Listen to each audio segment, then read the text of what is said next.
Ikke nu.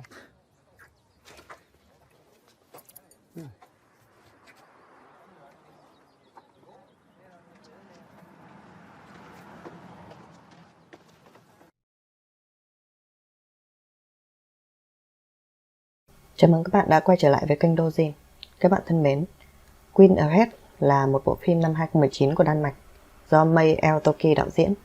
Bộ phim đã phơi bày một số hành động sai trái và lệch lạc của một số bộ phận giới trung lưu và thượng lưu trong xã hội Đan Mạch, một trong những xã hội Scandinavia văn minh bậc nhất thế giới.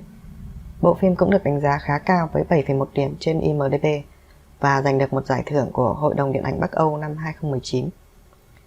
Đây cũng là một sự thành công của nữ chính Choi Dae-hom khi cô mang đến một màn trình diễn tuyệt vời với một phong cách tinh tế và sâu sắc.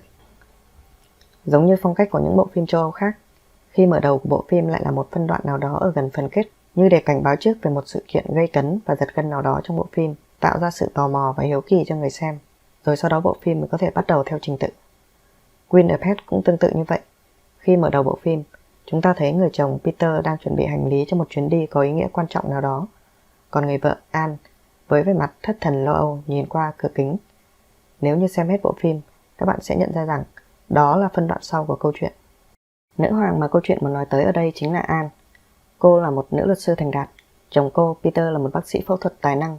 Họ có hai cô con gái sinh đôi đáng yêu, Frida và Fanny. Gia đình viên mãn của họ sống trong một căn nhà sang trọng trong một khu rừng rất đẹp. Tuy nhiên công việc với những áp lực và giấy tờ có vẻ khiến họ nguội lạnh về mặt cảm xúc. Mọi thứ dần trở nên thay đổi khi Peter đón Gutta, đứa con riêng của anh ta với người vợ trước, về chung sống với gia đình. Mọi chuyện có vẻ rất thuận lợi cho Gutta khi anh được cả gia đình chào đón. Mẹ kế anh ta chào đón anh ta bằng một cái ôm đầy thiện cảm. Hai cô em gái cũng chuẩn bị sẵn quà tặng dành riêng cho anh trai. Một sự khởi đầu không thể tuyệt vời hơn dành cho Gutta. Tuy nhiên anh ta lại là một đứa trẻ hư hỏng, rắc rối và nổi loạn khi liên tục có những mâu thuẫn và bất đồng với Peter. Tới đây chúng ta có thể dễ dàng nhận thấy anh ta đang dần trở thành một nhân tố nguy hiểm, đe dọa đến hạnh phúc gia đình của người cha, khi anh ta tạo ra một vụ đột nhập và ăn trộm trong ngôi nhà. Nhưng Anne với sự tinh tế của một luật sư đã sớm phát hiện ra Gutta chính là thủ phạm khi tìm thấy bằng chứng trong đồ giặt của anh ta. Và với cách ứng xử khéo léo của một người mẹ, cô sử dụng bằng chứng này để buộc anh ta phải chung sống một cách có trách nhiệm với gia đình. Đây quả thực là một chiến thắng của Anne khi Gutta đã vui vẻ trở lại và hòa nhập tốt với hai cô em gái. Tuy nhiên sau những lần tâm sự và đụng chạm cơ thể với Gutta, Anne dần cảm thấy bị kích thích và chủ động quyến rũ anh ta khi cô hôn anh ta ở một quán bar. Sau khi trở về nhà, cảm thấy bị thôi thúc, cô quyết định vào phòng ngủ của anh ta và hai người đã quan hệ tình dục.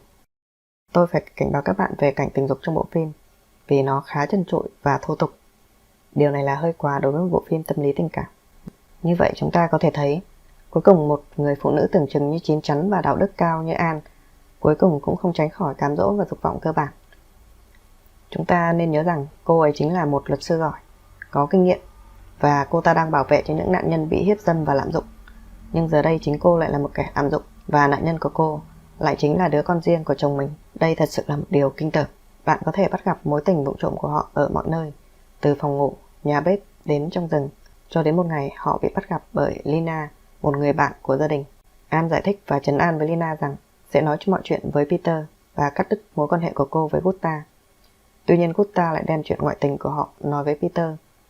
Anne tức giận phủ nhận cáo buộc, nói rằng Gutta ghét cô vì đã phá hỏng cuộc hôn nhân của Peter với người vợ trước. Cô cũng nói với Peter, Gutta chính là kẻ đã đột nhập vào nhà và ăn trộm đồ. Peter tin cô, Gutta nhanh chóng bị đuổi ra khỏi nhà. Một thời gian sau, Peter nhận được tin của cảnh sát, nói rằng một thợ săn đã phát hiện ra thi thể của Gutta chết cóng trong rừng. Peter nhanh chóng chuẩn bị hành lý và rời đi. Phân cảnh này chính là đoạn mở đầu của bộ phim mà tôi đã nói đến. Cái chết của Gutta là một kết quả bi thảm của bộ phim, nhưng với tôi nó là một điều tất yếu và hợp lý.